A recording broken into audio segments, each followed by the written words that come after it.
Okay. Okay, well, thanks, Kay, for your technical support there and kind of helping to welcome everyone in. Kay's been doing an amazing job, some of you may know, over these weeks of doing all the background work and support, which means that that we have these opportunities to come together and still have a little bit of a taste of Dharma kosher, a flavour of how it might be to be together in the shrine room. And personally speaking, that's just it's very welcome, and I feel really grateful to you, Kay, for all the efforts that you've been making and will continue to make. This programme of events is going to carry on in various ways over the next weeks, so thank you. And welcome, good morning to everybody, especially if people have just joined. I have been kind of keeping an eye on the screen, but some people have just come in. We've got we've got somebody else with us this morning, who I'm sitting in the sunny spot in the bedroom, and so that's her place really. I'm in the way.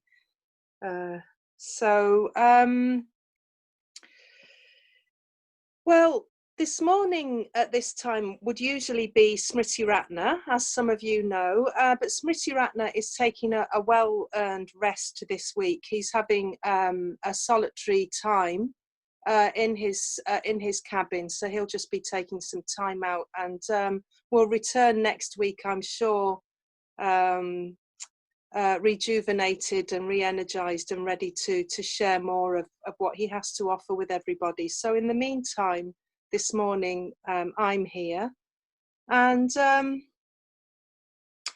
when I knew that I was going to be having the opportunity to take this session, I was pleased to know that I would be able to, but also a bit at a loss at what I might offer and what I might say, because over these weeks of this situation, there's been such a lot on offer, which has been hopefully helpful for all of us to have things that we can tune into, resources that we can connect in with. But it did leave me feeling that, like, well, what else is there left to say? What can I offer really that hasn't already been offered in some way? So what we'll be doing this morning, it may well touch into other things that we've heard or we've been doing, but in a way it's an opportunity just to maybe reinforce a little bit some of those ways of thinking about things, some of the resources that we might already be connected in with. There's a bit of dog barking going on in the background. It's not quite like the shrine room at Dharma kosher. There are kind of more distractions around. So this morning I will be talking. I did come up with something that I felt I wanted to share this morning, but we will also be taking some quiet periods, and I don't want to kind of set that up as a kind of, we will be doing sort of hardcore meditation, because it might be that you, at those times, you just want to relax back in your chair and just sit quietly. But it might be that however you are, wherever you are ready to kind of drop into what you might feel of as a bit more of a formal meditation time. So in those quiet periods, just kind of tailor them to suit yourselves and where you're at this morning.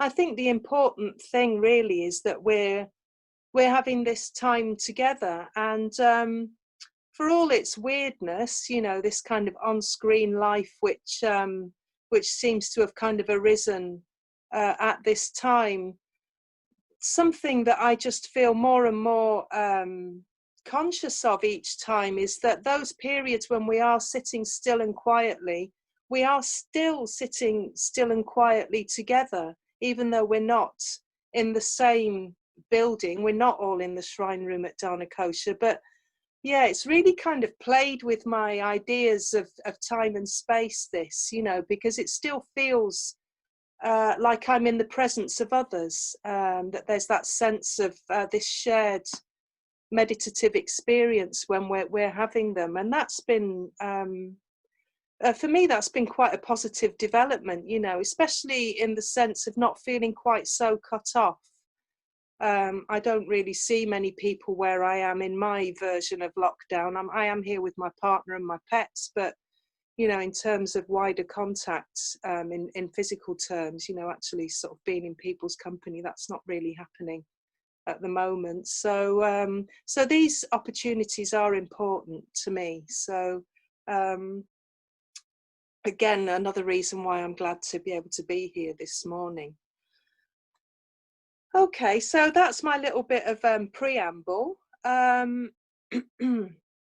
So I imagine you will have seen the little title that I offered for this session, "Living Our Way into the Answers."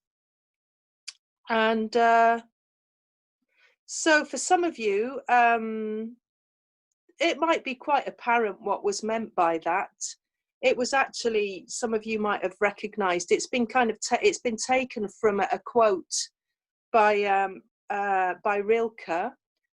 And I will be reading the full quotes shortly. But of all the things that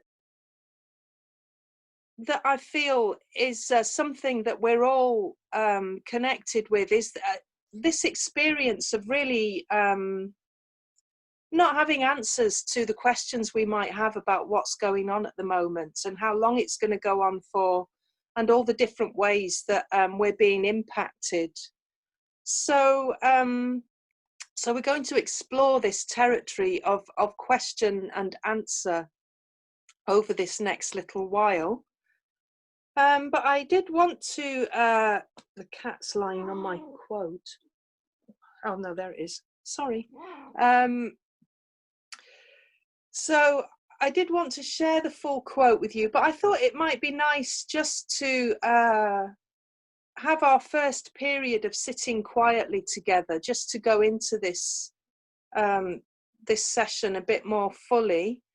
We've all had our version of our morning, and that'll have been different for everybody, I guess, depending on what's happening for you right now and where you are.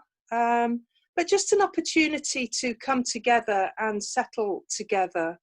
I did use the word rest in the little bit of info about this session, and I used that word very consciously because there is something about having an opportunity to just rest with it all. Those tensions that we're all carrying, concerns, even amongst other experiences that might be quite positive, you know, they can take their toll. So these opportunities just to rest a little, I think are just good ways to replenish throughout the day. And so we'll just take this opportunity together, just for a few minutes to settle in. So, so I will say a little bit. We'll just be sitting for a few minutes, and then we'll just see where we go from there. But for now, I'd just like to encourage you to be comfortable wherever you are. Whether you're sitting in a more, you know, formal posture, you might say, or just relaxing, just feeling like you can be at ease in your body for the next little while.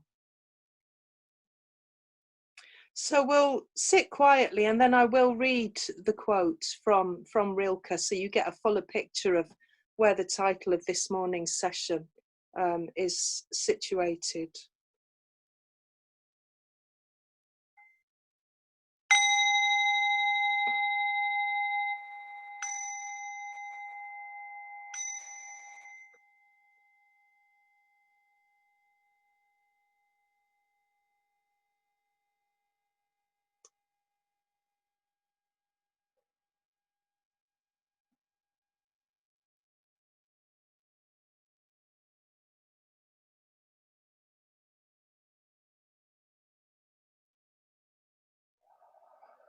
So, firstly, just settling into where we are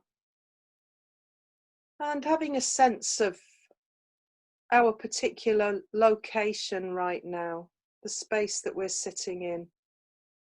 It might be the familiar space of home, or it might be somewhere else.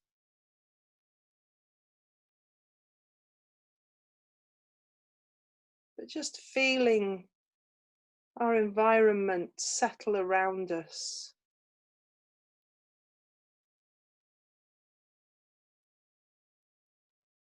A bit like we might wrap a blanket or shawl around our shoulders, just feeling our place settle around us like that.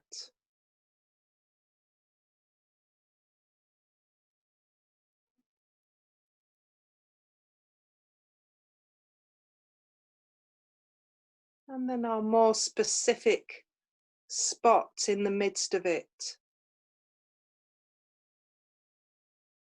Finding those sensations in the body of contact with what we're sitting on. Maybe a chair, cushions, the floor, sofa. So our contact is with this place, but also ultimately it's with the ground. The ultimate taker of our weight is the earth beneath us. So wherever we are, taking up our place on the earth, our sacred spot.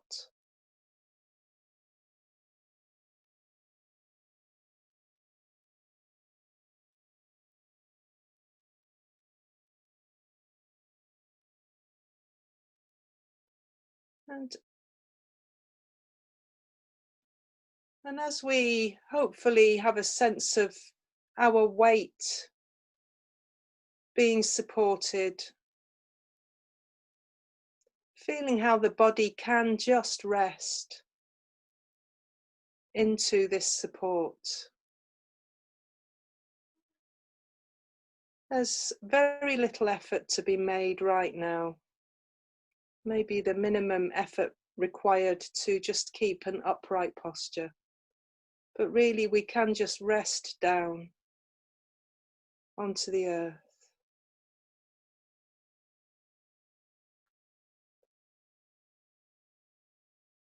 And feel how the earth rises up to meet us. It's very present in our experience. We just take the time to notice those sensations that help to show us that it's there.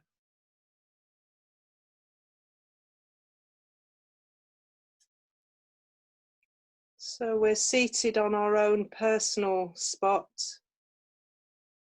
in our own personal environment, but a sense of how we're all doing that.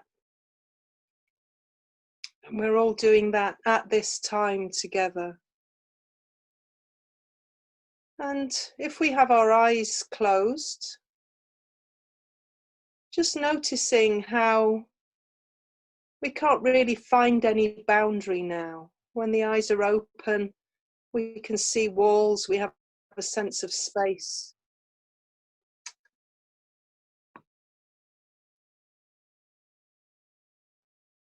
We have a sense of being inside, perhaps. But when the eyes are closed, those boundaries are less findable in experience, and we can just have a sense of sitting here together.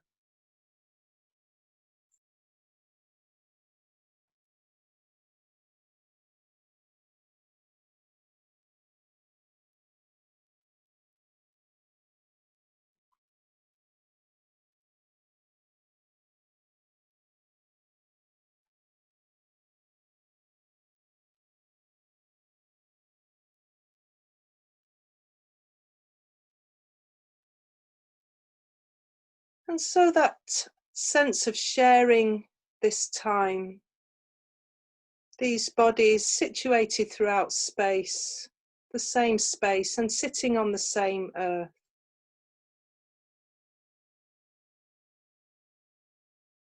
And also sharing the same experience of the breath coming and going. So sitting together on the same earth, sharing this experience of the breath coming and going. We all know what that feels like.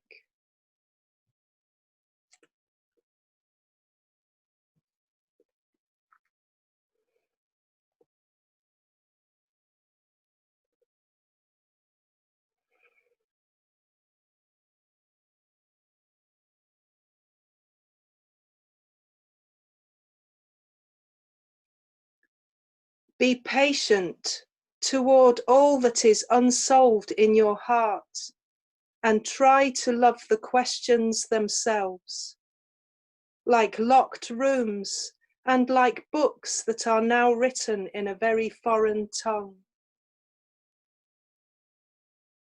Do not now seek the answers which cannot be given you, because you would not be able to live them.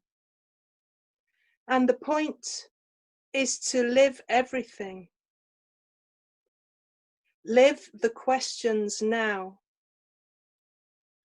Perhaps you will then gradually, without noticing it, live along some distant day into the answer. Perhaps you will then gradually, without noticing it, live along some distant day into the answers.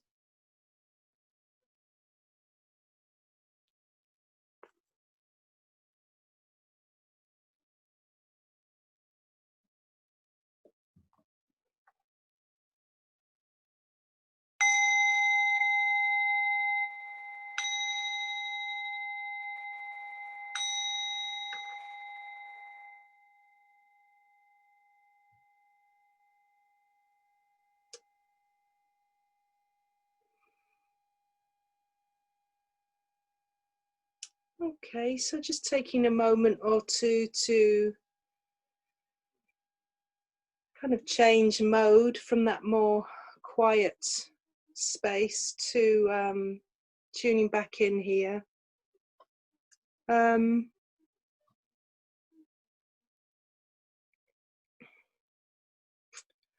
My partner's on the phone to his dad downstairs. I hope you can't hear it too much.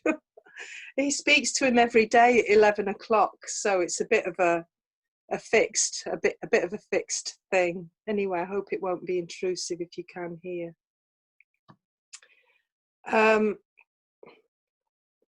So I'm going to talk for a little bit now, and then we will have some more quiet time.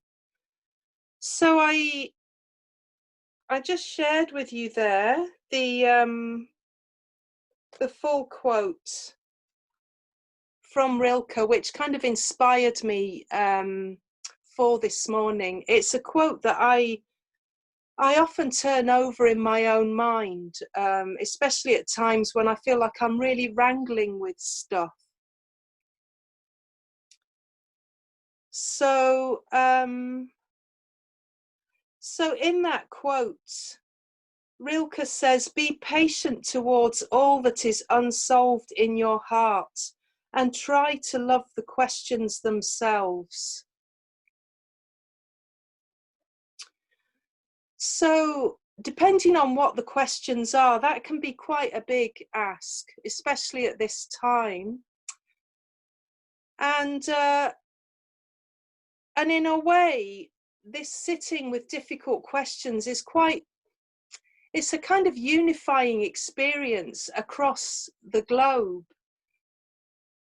Whilst the situation is impacting on us all in different ways, we're all having our own personal experience of how it is. We have this kind of shared experience of sitting with these big questions of, well, what's going on and how is it going to play out, and so on and so forth. So we have this encouragement through Rilke's quote to be patient towards what remains unsolved. And I think we can safely say that there is a lot at the moment that feels very unsolved for us. But something that I wanted to emphasize as well from that quote is how he says, live the questions now, live the questions now. And he finishes by saying, perhaps you will then gradually, without noticing it, live along some distant day into the answer. And so focusing for a moment on that phrase of living the question, and that struck me, the use of that word living, because often for myself, what can happen when I feel like I'm sitting with a lot of unknowns, and that actually feels quite stressful. For me, there's actually quite a temptation to kind of deaden myself a little bit, you know, and I run to my particular combination of distractions and so on and so forth, which actually, well, they're a kind of escape from living the question. They're not really encouraging me to live the question in a certain sort of way. But I want to kind of emphasize, of course, kindness in these moments, because sometimes it just all does get a bit much, you know, and I think it's really important that we have the things that we can turn to, that okay, we're not kind of looking it all in the face, but actually we are nourishing ourselves, and hopefully we all have something of that in our lives at this time. It'll be different for everybody, I imagine. Maybe it's for some people listening to music that helps support particular moods. It might be books that we read, or going for a walk, you know, all these ways that we're being encouraged to look after ourselves in a more holistic way. I'm not suggesting that that those things aren't appropriate and of benefit, but there's something about while supporting ourselves and not feeling like we're overloading ourselves with needing to stay in some kind of hot seat. There is also, well, how can we live with these uncertainties? You know, how can we live with these unanswered questions at this time? Because in a way, if we're not living with the question, it's almost like if we're not alive to the questions in a slight sort of way, we're not. I am kind of speaking from my own experience here, but I have a sense that, you know, that it's true in a more collective way. If there isn't that living, then there is a kind of deadening. So it's kind of finding that balance of staying attuned without kind of overwhelm, really, is part of what helps us to live these questions, to stay alive whilst these questions are still being held within us. And I think the thing about the questions is that they're not necessarily words in our minds. It might be that there are times when it is like that, and it is a very kind of languaged, verbal, you know, what's going on, what's going to happen, you know, is this particular person okay? Will I get to see my family again? You know, that might be a very languaged question in our minds. But this living with the questions might also be a more visceral experience. It might be just a sense of unease that we're aware that we're just carrying in our bodies a lot at this time. So it visceral in the sense that, you know, well, we all have our different ways that we carry tension within us, and for some of us, sadly, it's a very familiar experience to feel that kind of constriction in the chest or the belly or the shoulders. And this is something that maybe we've been working with prior to this difficult situation arising, and it's kind of exacerbated at this time. So when in my notes here, I've said that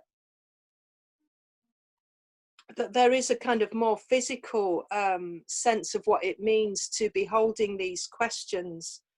So I've said it's visceral, it's in the body, and then this phrase "close to the bone" came into mind, and that kind of sort of stopped me in my tracks a little bit, because it really took me into well, it's certain that there wasn't language there. There was this kind of languaged phrase of "close to the bone," but what it took me into was a sense of a kind of primal discomfort, just really located in my body. And I guess there is something that we're kind of hardwired around. You know, we have this kind of primal survival instinct, I suppose, that maybe very deeply is feeling threatened at the moment. And in a way, there's not a lot we can do about that. You know, we have that hard wiring. But I think there's something around that gives me access in a way to appreciating a more collective experience. It's like, that's kind of how, you know, it's not just me that's hardwired like that. It's kind of how it is for all of us. You know, we all know what it is to experience threat, and to feel that we you know, we just want to thrive in our lives. You know, we don't want to have a sense that there is you know, there are kind of dangers that threaten us close to hand, and that's just so natural, you know. So again, there's this opportunity to just receive ourselves with kindness if we are having, you know, experiences of the questions of it all just being too much. And hopefully, again, we have our ways of resourcing ourselves at these times. We have, obviously, within our meditation tradition, we have practices like the metta bhavana, which are very directly linked to our more emotional experience of ourselves and others. And we also have the mindfulness of breathing, which can just be very effective in helping to kind of settle a more kind of visceral experience of agitation. And it might not be a formal practice of the mindfulness of breathing, but just ways that we connect into the breath and the body in a mindful way that help us to settle.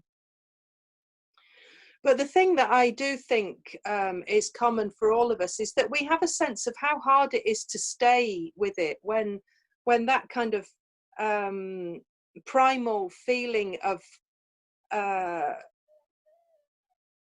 concern is really activated. You know, these questions, unanswered questions about the situation, kind of take us into this territory. And so I was thinking about, well, what are the qualities that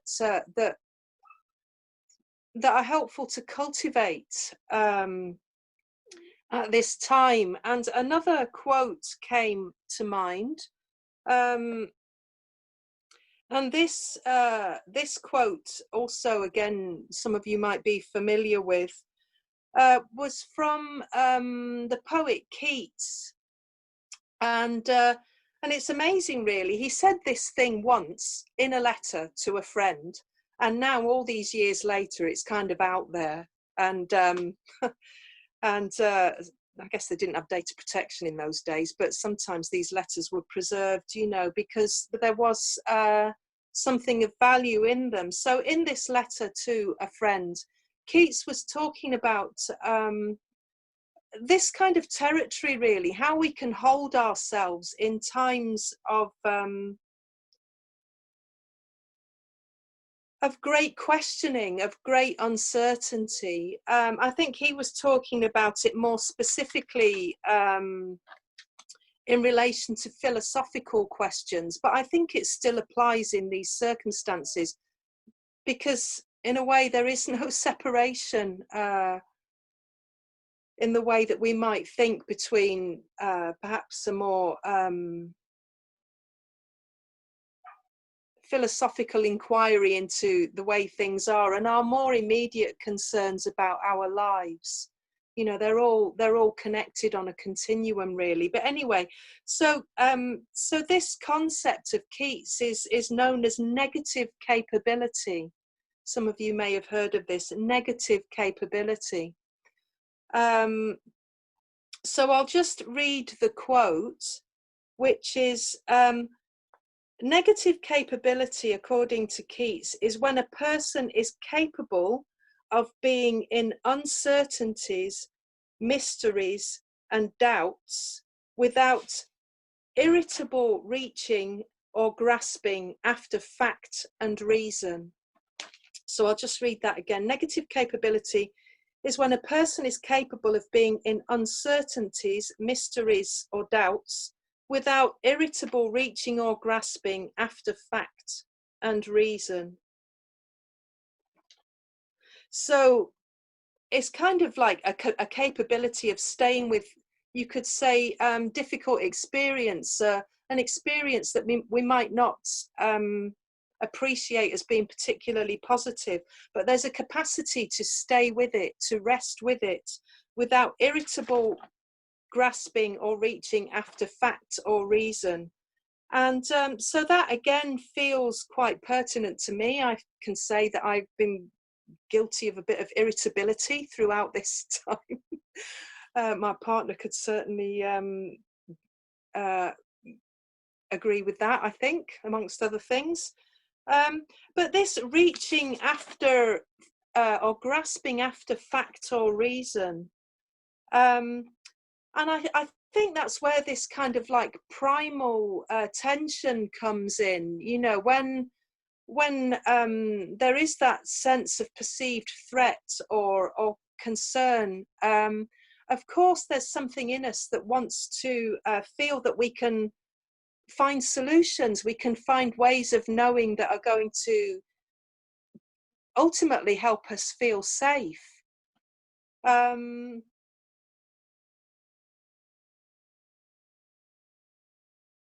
I guess that's the thing at this time. Our safety as a collective is really called into question at the moment with this virus, and that is a lot on it just in and of itself, never mind the personal details of our circumstances. That's a lot to sit with. That's a lot to just hold questions about in our being. That's a lot.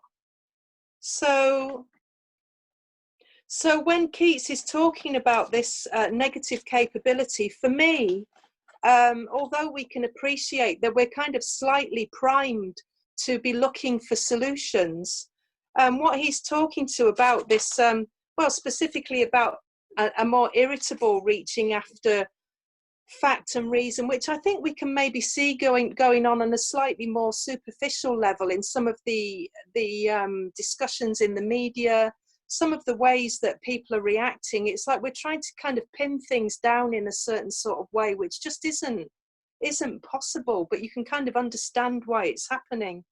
But anyway, so what Keats, I think, is getting at here is equanimity, a quality of equanimity, and just being able to stay with things as they are in our immediate experience.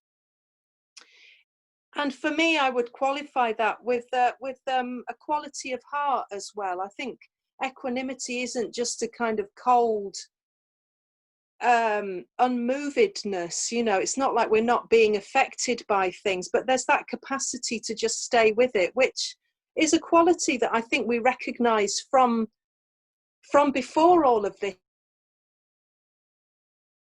in cultivating through practice, because we've seen its value already. And I think at this time, the value of it can be felt even more. We might, well, personally speaking, I might not necessarily be feeling like I can manage it any better, but I can certainly see why it's of value to keep keep on keeping on with my practice, you know, and the things that help me to the extent that I can cultivate that quality of equanimity. So these are the challenges really of this time, these unanswered questions that we have about this situation, and our capacity, even to a small extent, to be able to stay steady with it all. I'm slightly distracted. The cat's pacing about now. Right, she's settled down in the sunny spot. So one of the best ways that I'm finding, well, I have found previously, and I am finding at the moment, is to have a flavour, a taste of that stability and equanimity, actually is in meditation, because it's an opportunity just to take some space and consciously rest into my experience. And in a way, it feels easier at those times to just let the questions sit.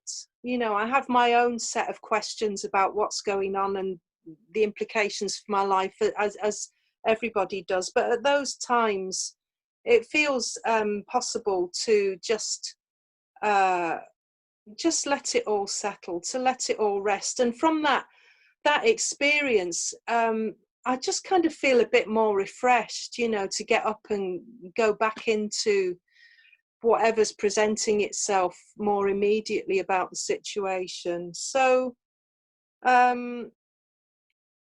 God, it's amazing how time just trundles on in these mornings. I've got a bit more to say, but I would like to just take a few moments after that to do just that, to just rest together again, and just maybe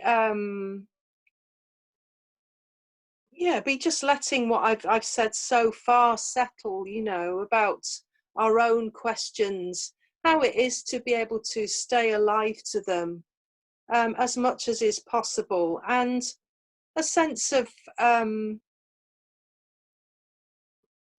significance of being able to take this opportunity to pause with other people right now and just put it all down as much as we are able to. So I'm just going to ring the bell, not say very much, and we'll just sit again quietly for a few minutes.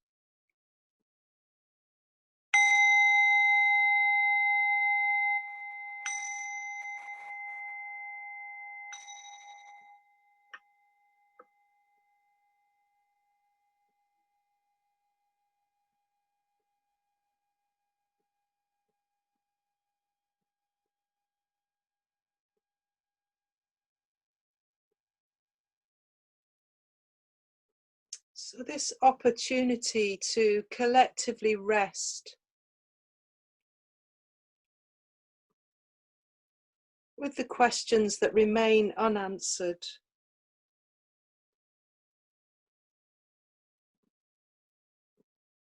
The answers which cannot be given to us right now.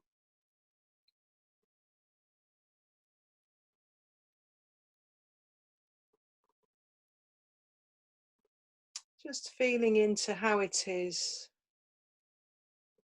to just let it all be for a little while, knowing that we're all sharing this experience at this time.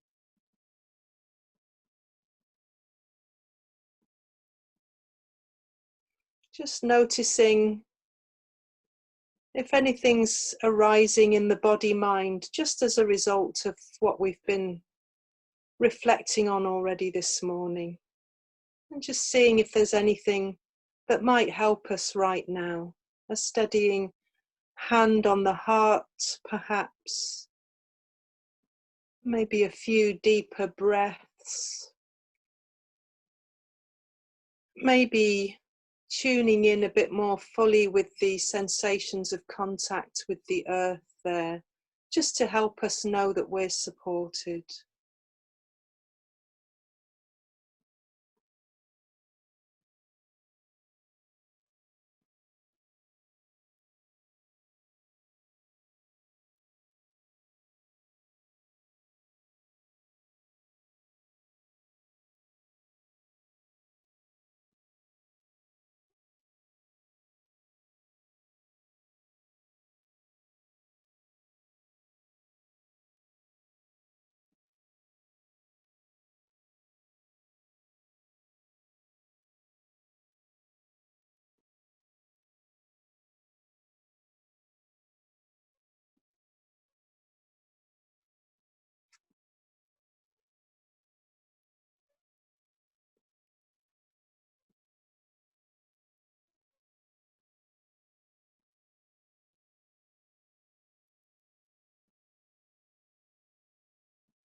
So just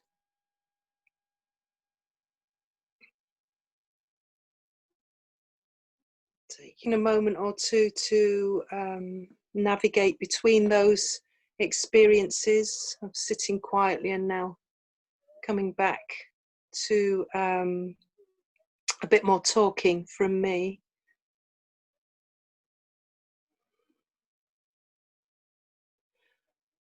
So yes, even just these little pauses throughout the day are a way of helping to stabilize mind and body and heart in a way that can help us hold those unanswered questions maybe a bit more easily. So I've got about 15 minutes and I just wanted to talk a bit now about the Buddha. And the Buddha and unanswered questions is what I'm going to talk about a little bit now. So as we know, the Buddha spent years and years and years of his life following his own awakening experience, trying to share something of what he understood. And so he certainly answered a lot of questions. He gave a lot of answers as much as he could from his experience. But there were certain things that he refused to give any answers to. And I feel like it's significant to mention this because it kind of takes us into the territory that Keats, I think, was looking at. You know,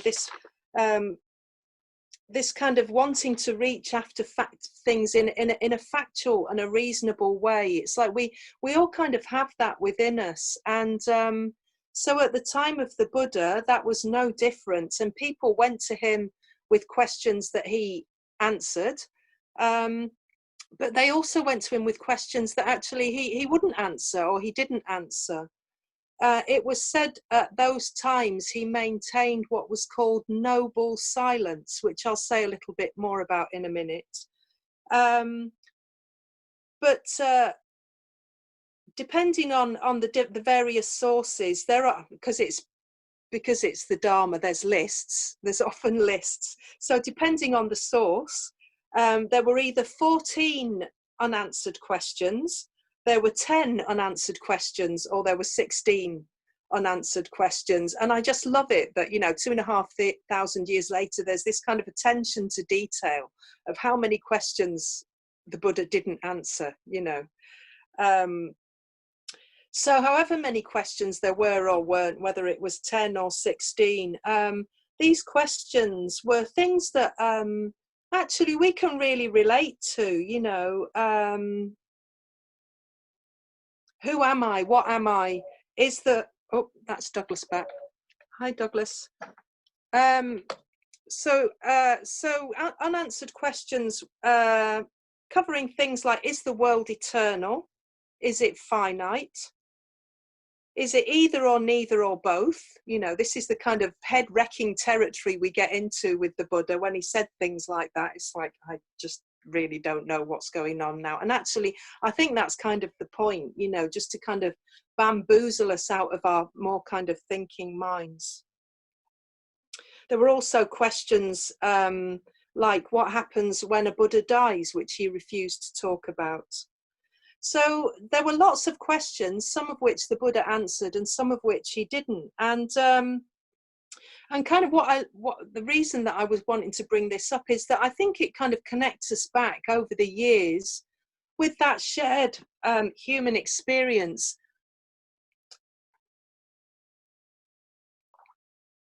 With that shared human experience of having questions that we want answers to. And it can feel really important. And there is, we are trying to reach after reason and fact because it feels important to know, it's like we have a quest for understanding, I think, that's kind of part and parcel of who we are. And so just to share that as a way of connecting back through time, with those earlier Dharma practitioners all those years before us. And I was thinking actually, that's our ancestral sangha. I know other spiritual traditions maybe emphasize the ancestors a bit more explicitly in terms of that language, but I was thinking, yeah, these are our ancestors. This is the ancestral sangha that we're talking about here, these people that had these questions. And the Buddha just maintained this noble silence. So so we can kind of relate in a way over the years. And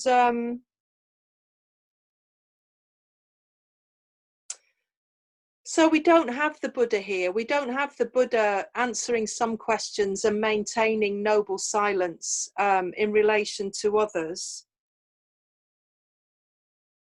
But I think this idea of noble silence was something that I found worth exploring, really, when I was preparing for this morning, because it wasn't just an absence of words, this noble silence. So it wasn't like the Buddha was kind of giving people the cold shoulder in a certain sort of way. He was just able to receive the questions, and because he believed it to be the most beneficial thing, he just didn't respond. Beneficial in the sense that he wanted to be of benefit. He wanted to offer what was most helpful and appropriate for people to awaken in their own lives. So there were certain questions he just didn't feel it was appropriate to answer. But this noble silence of the Buddha, as I say, it was understood to be more than just an absence of talking.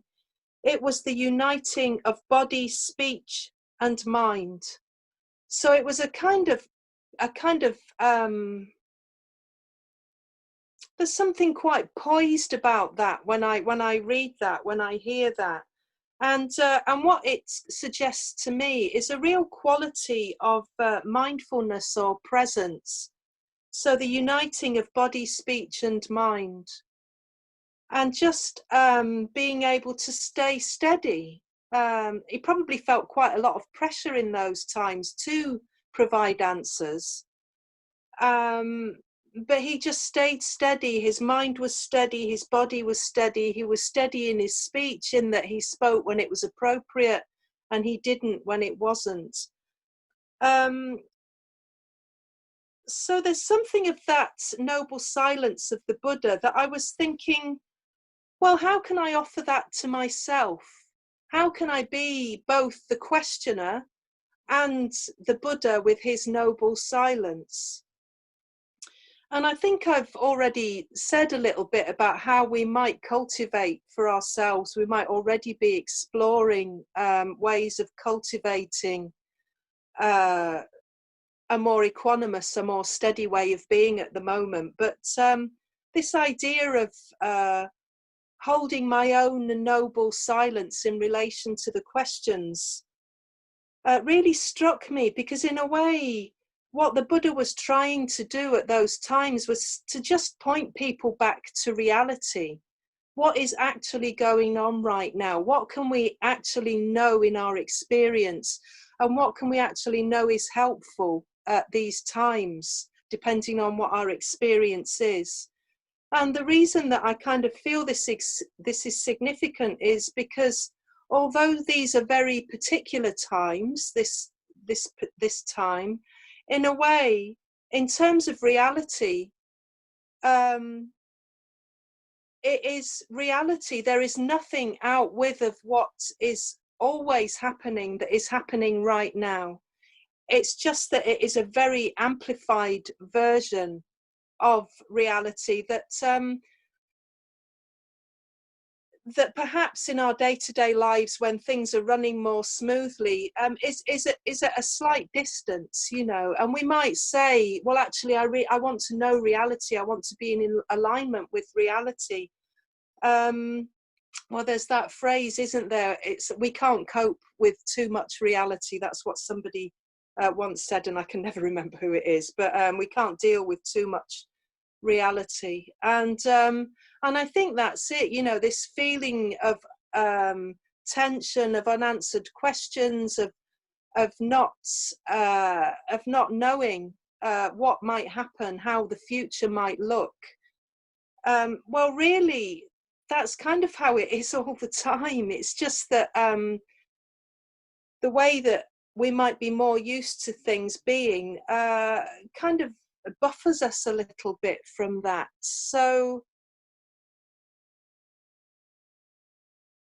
in the sense that these questions can't be answered, they kind of can be as well. And I think the difficulty is that we will live our way into the answers. Some things will become more apparent, and some of those answers will be a great relief. You know, we will know when we can see loved ones again. We will know when certain things can happen again. But some of those answers might be actually quite unwelcome. You know, this situation might unfold for us personally, or for people that we know and care about, or for our world, in ways that actually, that's a hard answer. There are going to be some hard answers, I think. And again, not just because of this situation, but kind of, that's the way it is. You know, the facts of impermanence and unsatisfactoriness and the ungraspability of things just kind of hold true, because they are true, whether we're in the middle of a situation like this or not. So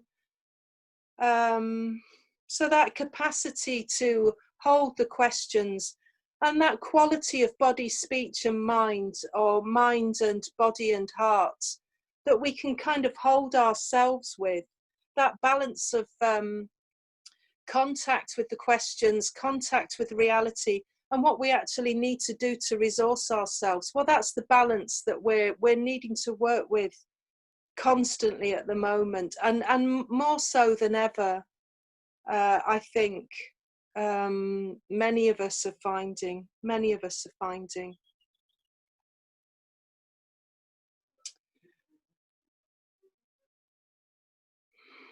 So we've nearly finished now, and I don't really have any more to say.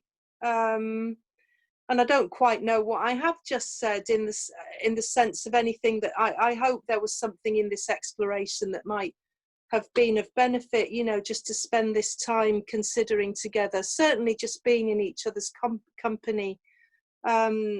These are ways of just resourcing ourselves that hopefully we're having access to in whichever ways manifest for us.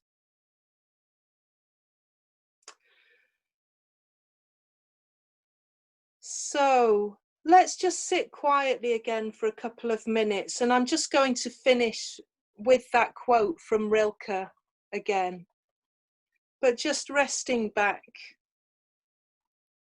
remembering the importance of these times of rest.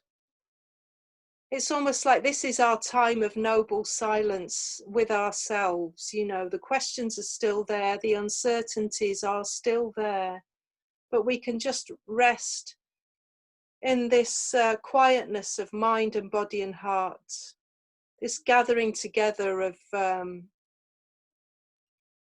mind and body, silencing to whatever capacity is possible, and not in a harsh way, but just allowing to quieten perhaps our inner querying, our inner questioning in a more languaged way. So coming back to the experience of our bodies on this spot, in our personal space, but also in a more collective space, shared space at this time. Finding what's helpful right now. Contact with the ground, sense of connection with each other, the heart, the breath.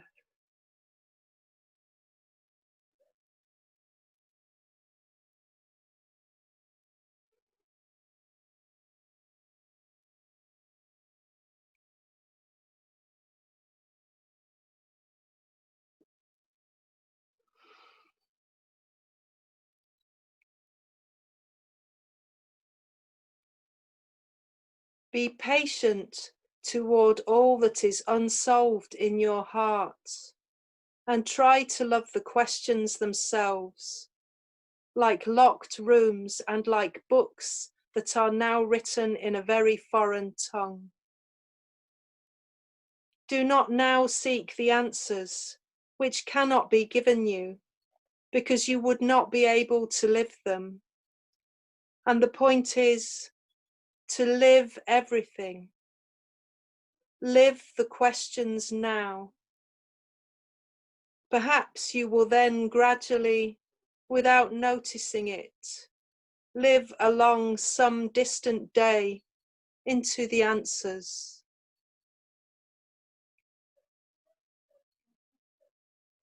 Perhaps you will then gradually, without noticing it,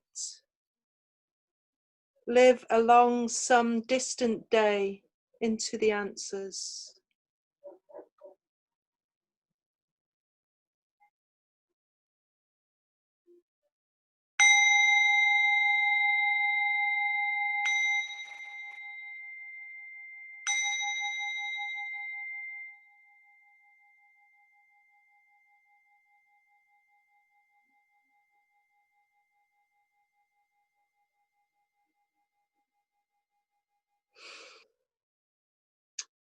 Okay, so thank you for being here this morning. I really wish you all well with your own questions, unanswered questions, living the questions. And so as I understand it, Smriti Ratna will be back at this time next week. But thanks ever so to Kay and Dharma Kosha for this opportunity just to have this time with you all today.